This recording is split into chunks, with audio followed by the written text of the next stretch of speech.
Hi, I am Professor Nadia Brown, and I'm here to talk with you today about protest politics and the First Amendment. I am a professor of government at Georgetown University and the director of Women's and Gender Studies there. So here are a bunch of pictures that I compiled of protests in the United States over a variety of years. And is a quote that I'm leading with that was given by President Biden earlier this year, in which President Biden encouraged protests, but then also put a limit on what protesting should be. And Biden's quote is, "Dissent is essential for democracy, but dissent must never lead to disorder." And so we're going to talk a little bit today about what protest can look like, should look like, and why it is essential to democracy. So by now, I'm sure that you are all familiar with tenets of the First Amendment, but I'm here to speak with you about the right of the people to peaceably assemble. This is the clause in the First Amendment that allows for protest. But again, let's read this together. The right of the people to peacefully assemble and to petition the government for redress of grievances. These are opportunities that the framers put into the Constitution that would allow Americans to they would allow Americans the ability to speak back to elected officials about problems, issues, policies that they don't like, and be able to form social movements. And I'll talk more about that as we go forward. So, the major takeaway of this lesson, the thing that you must leave with, is that protest is really at the core of American democracy. So, what does this mean, right? And so, protesting is a key principle of political participation. I've defined political participation here for you as a range of activities that people, and note, not just citizens, can use to express their opinions on the world and how it is governed, and as a way to take part and shape the decisions that affect their lives. And so political participation is key for a healthy democracy because it allows the elected officials to hear from the people that they govern. And it gives the people that are governed an opportunity to really exert pressure on elected officials as well as change the narrative on policy issues or problems. And it helps for the government to really understand what the people want. And so again, at the core of American democracy is protest. So why would I say this? Well, the government can't really prohibit people from gathering together and or protesting. That comes to us from the First Amendment. But of course, there's some restrictions on this right. And then citizens are guaranteed the right to protest, but Congress and the courts have really or really have defined what that looks like in ways that they have both stretched the First Amendment to apply to the states, and that's thanks to federalism, where at one point it only applied to the federal government. And then there are ways that the federal government have curtailed rights for people to protest. So, what does this look like?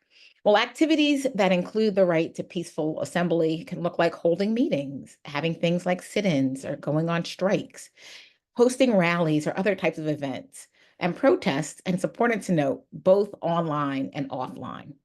And so, as you can imagine, when the framers were writing the Constitution, they were not thinking about technology in the way that we know it. They were not prepared to talk about what might political activism look like on TikTok or Snapchat or whatever the new technology will be. But this doesn't mean that the First Amendment does not apply to these spaces. So, again, the key point of this lecture, protesting is essential to democracy. I'm going to go over 8 bullet points about how political scientists understand protesting as essential to democracy. Well, the first point, something that we've already talked about, is protesting is one of the ways that people can let their government know what they think. And so I'm going to talk you through a couple of examples that will show how average Americans and non-citizens alike showcase how they feel about a policy and what they think about the government's actions based on protest. So here is the bottom picture here is a recent protest from a college campus where students are disappointed and upset about the war in Gaza. And they're letting the government know, not just the government, but also their home institution, about how they feel about what's happening with the war in Gaza. And in doing so, these students are taking a stand that gives us an example of bullet point number 2, which is protesting as a form of public position taking on governmental policy. So these students are unhappy with the United States' support of Israel in what they are calling genocide in Palestine. And what they are asking the government, as well as their college, is to, you see from these pictures, to ask for a ceasefire as well as to divest from financial holdings in Israel. The point that, moving on to point number 3, and I'll talk more about this in future slides, is that most often protesting provides a voice for minority groups in government. And I'll explain a little bit more about why that is. I'll also invite you to answer some questions about why this might be. And then the last bullet point here, point number 4, is that protesting can place issues on the political agenda by making an issue important to either the public or individuals in power. And I'll talk through an example of gun rights and gun restrictions and how young people are changing the face and the conversation around gun control. 4 more examples that political scientists feel that protesting is essential to democracy. Well, first, protesting can make an apathetic majority sympathetic to demonstrators' cause. So this could be an opportunity for people who might have a marginalized background or bring up an issue that has not been crystallized in the public's mind yet in terms of what the right thing or the wrong thing is to do. And so seeing protesters taking a strong stance on an issue might swing the group, the majority of people, not just elected officials, but also everyday Americans, to want to know what's going on and to being sympathetic to the cause that these protesters are rallying around. Number 2 is protests are often a catalyst for social change. And if we don't have protests, we would not be America. That's the next slide coming up, a little preview. Third, protesting creates a sense of solidarity between diverse groups who are agitating for change. So you can think about protesting groups of people that are coming together because they believe in a singular cause, but they come from divergent backgrounds, experiences, and other walks of life. But they are committed to a particular cause, so they come together. And then lastly, protests are an essential check on governmental power. And so when the people do not feel that the government is listening to them, they can use protest as a powerful tool to tell those that are elected that they are not happy with what's going on. So, as we speak, there is a big protest going on in Kenya, an East African nation, that is being roiled by protests because the people do not feel that the government is having their best interests at heart. In particular, there's protests that are being waged right now because the government has levied taxes on Kenyan citizens, and Kenyans don't believe that the government should be passing on higher cost of living, should be putting taxes on them, particularly when they're dealing with high cost of living. And they don't think that the government is doing the right thing with their money. So they're saying, you all are corrupt, you have to go. And protesters are right now surrounding the Kenyan capital of Nairobi and pushing the president to address them and to step down and to be held accountable. And so this is happening at a time that isn't around election time, right? So protesters are not waiting until the proper time to cast a ballot to say that they're unhappy with the government. They are outside right now as I speak to you, pushing and prodding and putting pressure on the Kenyan government to make change. And so this here, right, is an essential check on governmental power. It's people are rising up without the prescribed time and the prescribed methods and ways, whether it's a referendum or voting or writing letters to their congressperson. What they're doing is they're walking in the streets and are putting pressure on the government to change. So another really important step that I I think that it's so important for students to understand is that protesting at its core is American.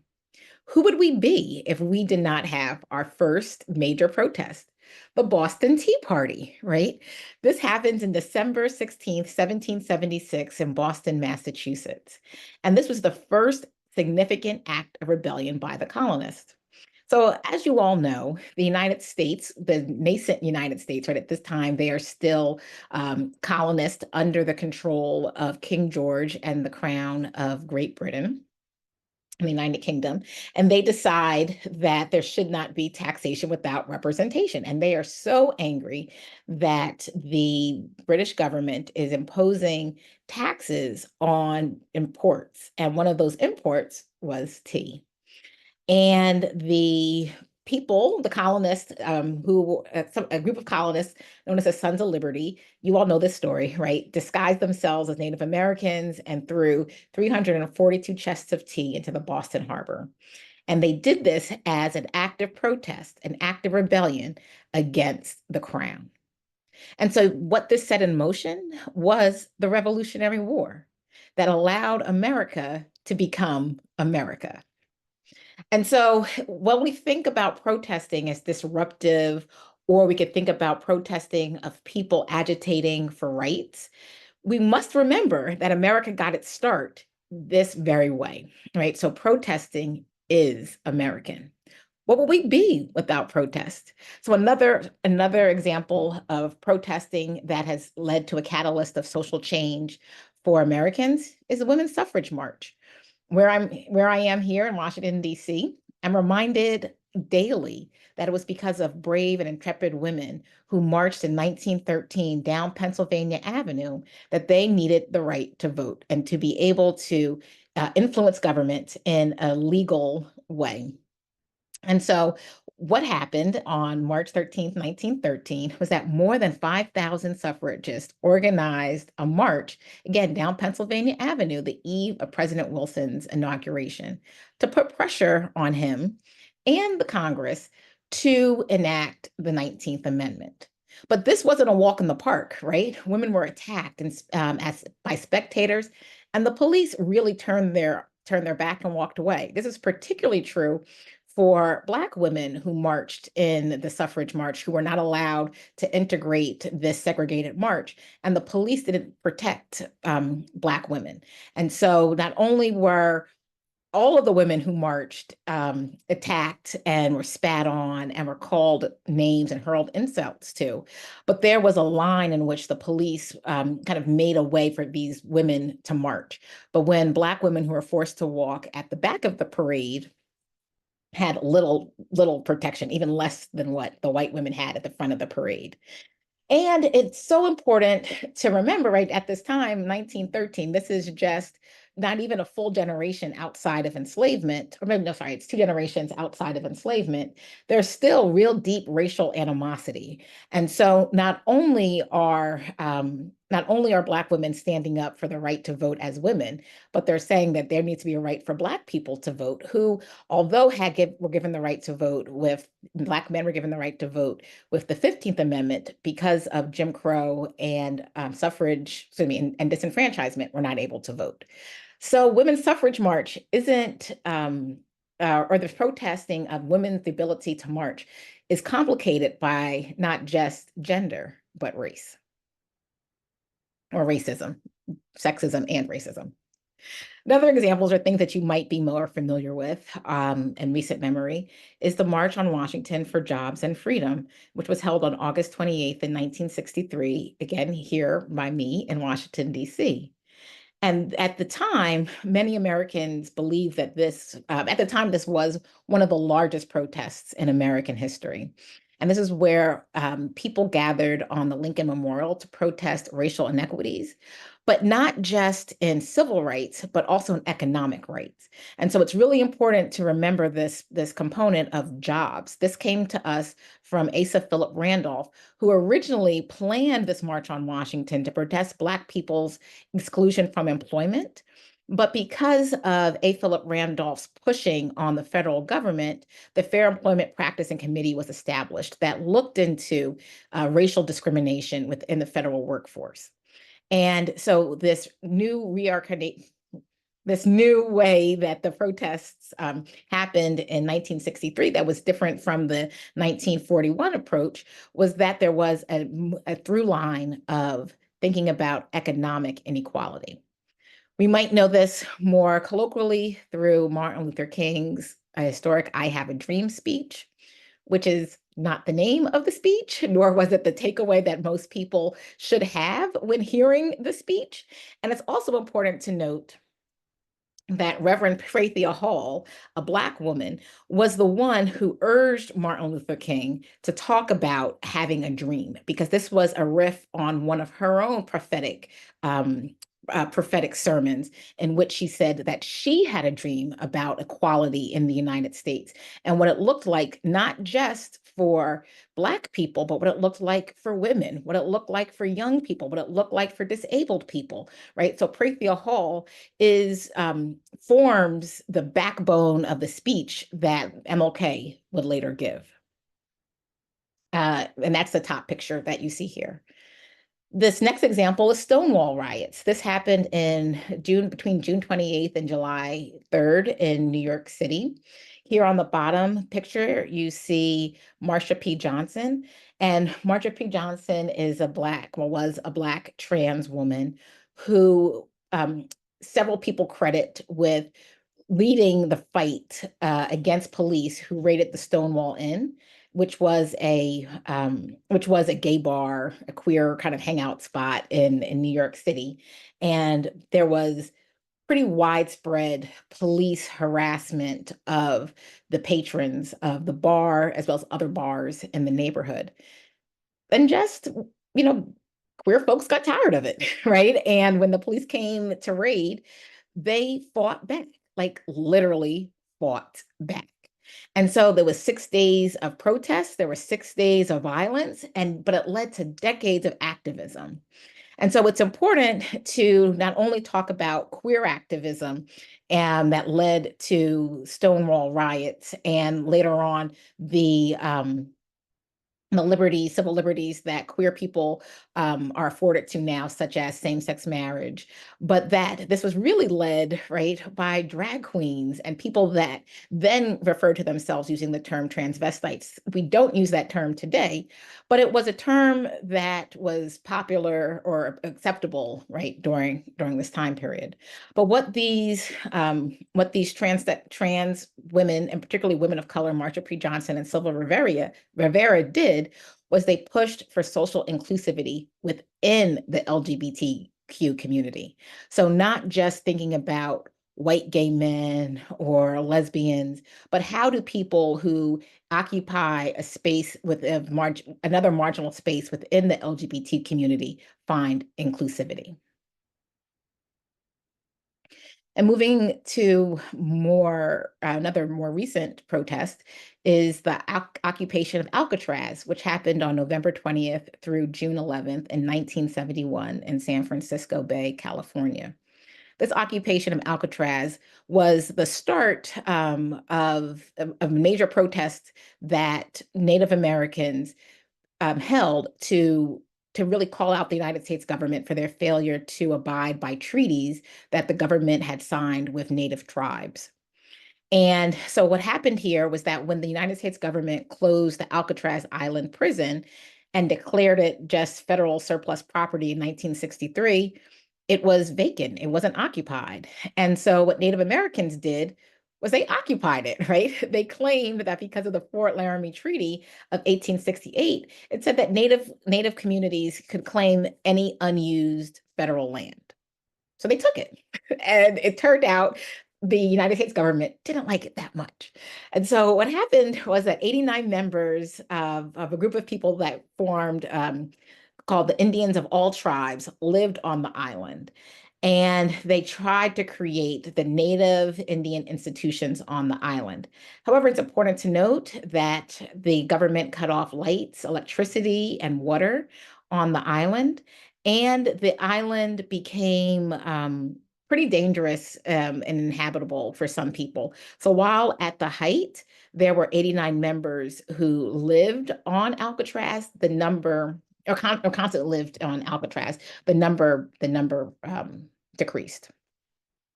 And so what this meant was that the protest really called the nation's attention to the plight of Native Americans and some of the federal policies that have marginalized Native Americans. And President Nixon, because of the occupation of Alcatraz, ended the policy in 1970.